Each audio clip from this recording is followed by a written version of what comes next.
Bilimsel olarak erteleme alışkanlığını başka bir alışkanlık ile değiştirmek mümkün. Sen sürekli erteleyen biri değilsin. Sürekli erteleme alışkanlığın var ve bu ikisi arasında çok büyük farklılıklar var. Eğer bu bir alışkanlıksa, sana bilim ile o kötü alışkanlığı nasıl yıkacağını öğretebilirim. Ertelemeyi her zaman ertelediğim şeyle alakalı olduğunu düşünmüşümdür. Ertelemenin herhangi bir işle ilgili olduğunu sanırdım. İnanın ya da inanmayın, ertelemenin işinizle hiçbir ilgisi yok. Erteleme bir tür stres atma biçimidir. Bunu senin için açıklayabilirim.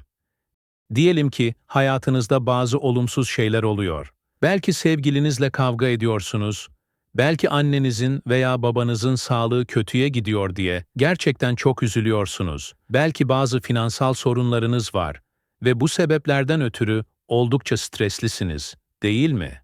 Bu durumda işe gidiyorsunuz ve işe gittiğinizde yapmanız gereken bir sürü iş var. İçeri giriyorsunuz ancak bilinçaltınızda kocaman büyük bir stres topuyla içeri giriyorsunuz. Masanızın başına oturuyorsunuz ve yapmanız gereken en az 13 telefon görüşmesi olduğunu biliyorsunuz. Ayrıca stresli olduğunuzu da biliyorsunuz. Önce rahatça konuşabildiğiniz kolay aramalar yapıyorsunuz ve aramadığınız bir sürü yönetici, genel müdür veya daha üst düzey başka insanlar var sırada. Bunu yapmak için oturduğunuzda stres yükü omuzlarınıza yığılmış oluyor. Beyniniz sizi anlamaya çalışıyor. Bir dakika bekle, çekindiğim kişileri benden aramamı mı istiyorsun? Ben kesinlikle bundan çok korkuyorum, çünkü çok stresliyim. Lütfen sadece birkaç dakika kedi videoları izlesek olmaz mı?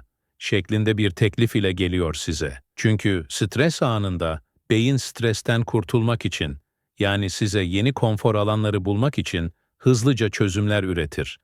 Bir bakmışsın birkaç saat çoktan geçmiştir bile. Ve sonra ne yaparsın? Kendini hırpalarsın. Bu alışkanlığı kırmanın tek yolu var ve eğer bu bir erteleme alışkanlığıysa, şimdi sana bilimi kullanarak onu kırmayı öğretebilirim. Tüm alışkanlıkların 3 kısmı vardır.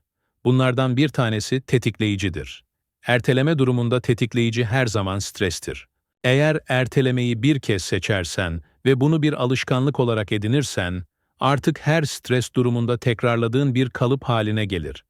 Her stres anında beyin hemen erteleme kalıbına girer. İkinci şey bir ödüldür.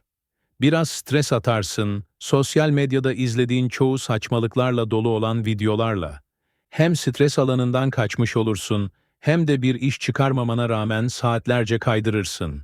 Bu kötü alışkanlığı kırmanın tek yolu o stres durumuyla uğraşmaktan geçer.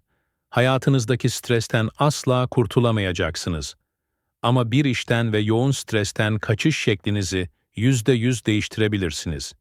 İşten kaçınma kalıbınızı değiştirin.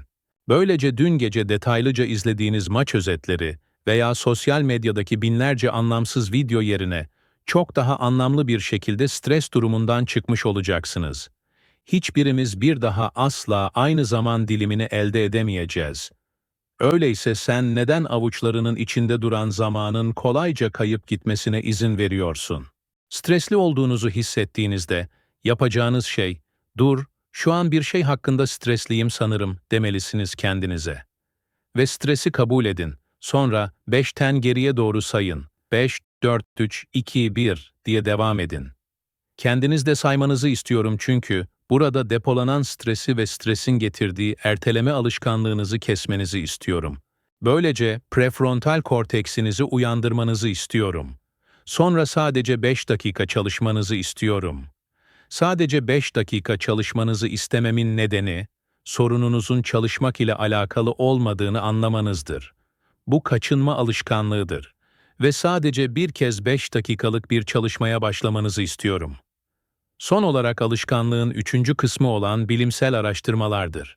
Araştırmalara dayanarak bildiğimiz bir diğer harika şey de, eğer sizi başlamaya ikna edebilirsek, performansınızın en az %80'i ile işinize devam edeceğini biliyoruz. Çünkü beyin sorun çözme odaklıdır. Sorunu beyin önüne koyun ve göreceksiniz ki o kendi kendine çözümler bulmaya başlayacaktır. Hem de çok ama çok kısa sürelerde stresten kurtulacaksınız. Arayamadığınız kişileri aradığınızı hayal ederek onlara neler söylediğinizi düşündüğünüzü fark edeceksiniz. finansal durumunuzu daha iyi hale getirmeniz için size birçok iş önerisinde bulunacaktır. Ve en önemlisi, erteleme alışkanlığınızı daha güzel bir alışkanlıkla değiştireceksiniz. Böylece tembellikten kurtulup değerli vaktinizi işlerinize ayırabileceksiniz. Benzer içerikleri görmek istiyorsanız kanalıma abone olun.